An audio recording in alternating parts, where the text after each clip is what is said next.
Hi friends, welcome to Jaya's garden. இன்றைக்கி ஒரு சின்ன அதே நேரம் உங்களுக்கு ரொம்ப ரொம்ப மோட்டிவேட் ஆகிற மாதிரியான ஒரு பதிவு தான். அந்த பதிவுக்குள்ளே போகிறதுக்கு முன்னாடி இன்றைக்கி ஜெயாஸ் கார்டன் சேனலை சப்ஸ்கிரைப் பண்ணல அப்படின்னா சப்ஸ்கிரைப் பண்ணிக்கோங்க. அப்படியே பக்கத்தில் இருக்கக்கூடிய பெல் ஐக்கானை ஆல் ஆப்ஷன் போட்டு வச்சுக்கோங்க. அப்போ தான் நான் போடக்கூடிய பயனுள்ள தகவல்கள் உங்களுக்கு உடனுக்குடனே நோட்டிஃபிகேஷனில் வரும். ஃப்ரெண்ட்ஸ், அதாவது எல்லாருக்குமே மாடி தோட்டம் வச்சுருக்கவங்களுக்கு புதுசாக ஏதாவது பண்ணணும் அப்படிங்கிற ஆசை ரொம்ப ரொம்ப இருக்கும். அப்படிப்பட்ட ஆசையில் வளர்த்த ஒரு விஷயத்தை பற்றி தான் இன்றைக்கி உங்கள்கிட்ட பேச போகிறேன். அது மூலமாக நீங்களும் வளர்த்தெடுக்கலாம் இல்லையா? சவ் எப்படி வளர்ப்பது, நம்முடைய சீதோஷ்ண நிலைக்கு அது வளருமா அப்படிங்கிற ஒரு டவுட் இருக்கும்ல. வளர்த்துட்டோம்ல, இங்கே பாருங்க.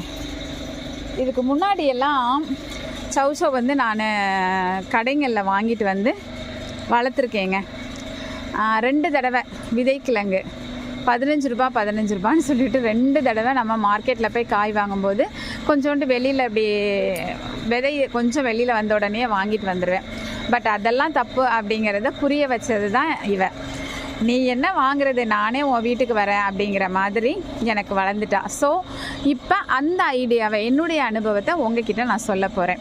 ஒரு விதைக்கிழங்கு சவுக்கு எப்படி இருக்கணும் அப்படின்னாக்க, ஆமாங்க, அந்த விதை வெளியில் நீண்டுட்டு இருக்கணும். ஆனால் நல்லா நீண்டுட்டு இருக்கணும். இப்போ நான் வச்சுருக்கிறது அப்படி தான். லைட்டாக வெளியில் தெரிஞ்ச உடனே வாங்கி 2 விதைக்கிழங்கு வச்சு காசு போனதான் மிச்சம். இப்போ இலவசமாகவே அவளே வந்துட்டா.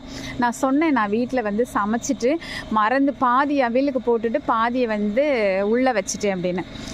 அது என்ன ஆயிடுச்சு, அப்படியே அதோட நீர் சத்து ஃபுல்லாக சுருங்கி அப்படியே அந்த விதை ஃபுல்லாக வெளியே வந்துடுச்சுங்க.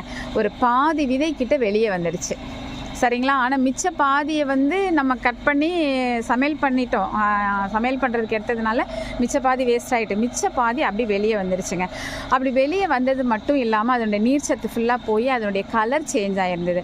ஸோ இது மூலமாக நம்ம கற்றுக்கிறது என்ன அப்படின்னா, விதை நல்லா நீண்டு இருக்கணும் வெளியில் வரைக்கும். அதனுடைய கிழங்கினுடைய கலர் நல்ல பச்சையாக இல்லாமல் ஒரு மாதிரி எல்லோயிஷ் கலருக்கு மாறி இருக்கணும்.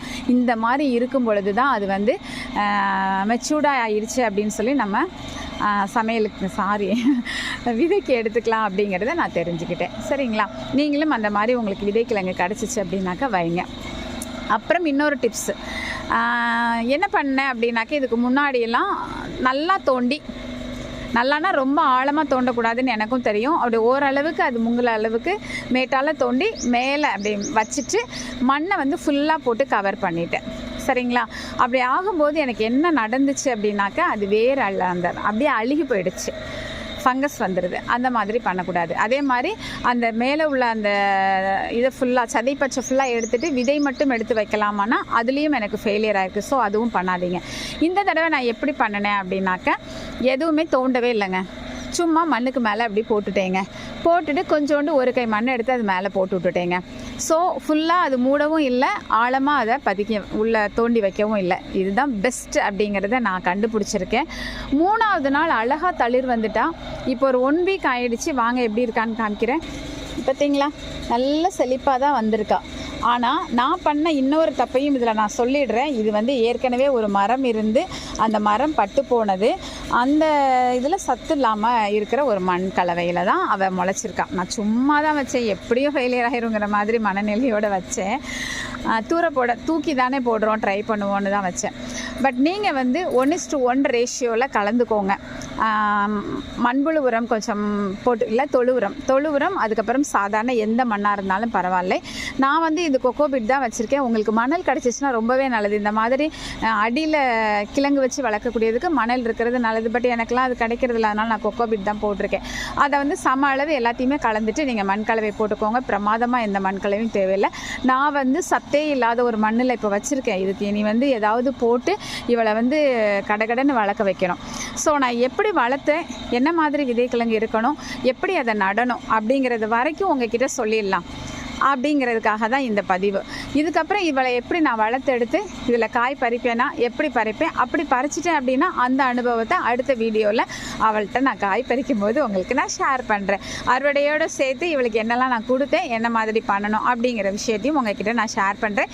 இப்போ இது வரைக்கும் உங்களுக்கு அது ஓகேவாக இருக்கும். எப்போவுமே நம்ம என்ன மாதிரி வீடியோஸ் போடுவோம் அப்படின்னாக்கா, நான் வளர்க்கும் போதே உங்களுக்கு அதை பற்றி சொல்லிவிடுவேன். வளர்த்து முடிச்சதுக்கப்புறம் சொன்னால் அதுக்கப்புறம் நீங்கள் ட்ரை பண்ணணும்ல. நான் வளர்க்க ஆரம்பிக்கும் போதே சொல்லும்போது என் கூடவே சேர்ந்து நீங்களும் வளர்க்க ஆரம்பிச்சிட்டிங்க அப்படின்னாக்கா சூப்பராக நம்ம 2 பேருமே சேர்ந்து வளர்த்து ஒரே நேரத்தில் அறுவடை எடுக்கலாம்ல. அதனால தான் நான் எப்போவுமே இந்த மாதிரி பண்ணிகிட்ருக்கிறேன்.